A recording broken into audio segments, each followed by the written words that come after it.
Hej Pia, det her det er så anden del af den her miniserie, eller serie, jeg ved ikke hvad jeg skal kalde den, der hedder Jagten på den perfekte hud.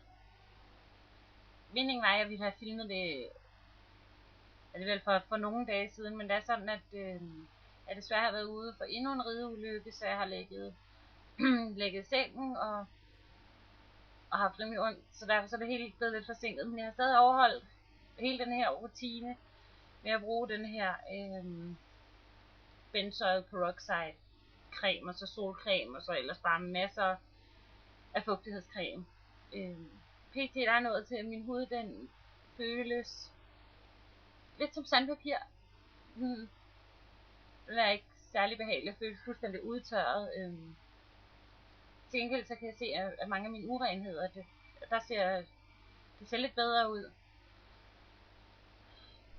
Jeg ved ikke om jeg endnu tør sige, om jeg vil anbefale det her eller ej. Lige nu der føles min hud enormt ubehagelig og fuldstændig udtørret. Og det synes jeg egentlig ikke, jeg vil anbefale til nogen at udsætte sin hud for. Man skal være god ved sin hud, og det her det føles bestemt ikke som om jeg er særlig god med min hud.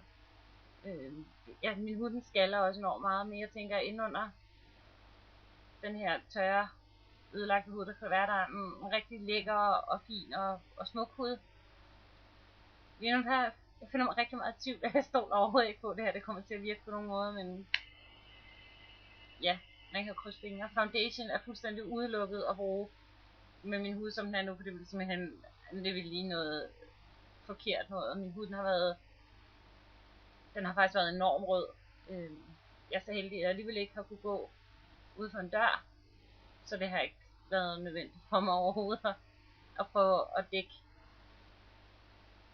det der forfærdelige udseende af min hud.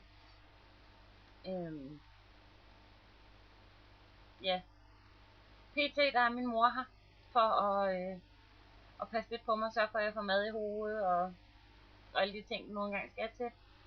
Og så fordi jeg som sagt, jeg har lige flyttet ind i den her lejlighed, og der er en indretning, det er måske ikke min stærkeste side, så min mor hun hjælper lidt med sådan at få tingene på plads og så videre, for det hele til at se fancy og fint ud og komme til at rent faktisk lige hjem i stedet for en rodebunke. Samtidig med at alt det sker, så har vi lavet et kontor, så er rent faktisk en afdeling, hvor jeg kan filme i det. Så lige nu der sidder jeg i mit soveværelse. Det her det er gardiner, der dækker for døren, glasdøren ind til stuen. Men jeg satser på, at det snart bliver et fast sted, jeg kan sidde og filme. Og så selvfølgelig, at jeg ikke kommer mere til skade, sådan så at videoerne generelt set ikke bliver forsinket. Det tror jeg faktisk, det bliver en meget hurtig update den her gang. Jeg er sindssygt træt efter at pakke ud og sætte på plads og rykke rundt. Egentlig så laver jeg ikke så meget andet end at sidde og dirigere med min mor, men det kan også være rigtig hårdt. Så snart hvis der sker et eller andet spændende, så skal jeg nok opdatere jer omkring det, og ellers så snakkes vi ved om en uges tid. Jeg ved ikke præcis hvor lang tid der går, før jeg laver en ny video. Jo, det gør, der går cirka en uge, men jeg skal have fundet en præcis dag, jeg kan gøre det. Det ved jeg så ikke lige, hvilken dag det bliver. Men indtil da, der kommer det cirka efter en uges tid.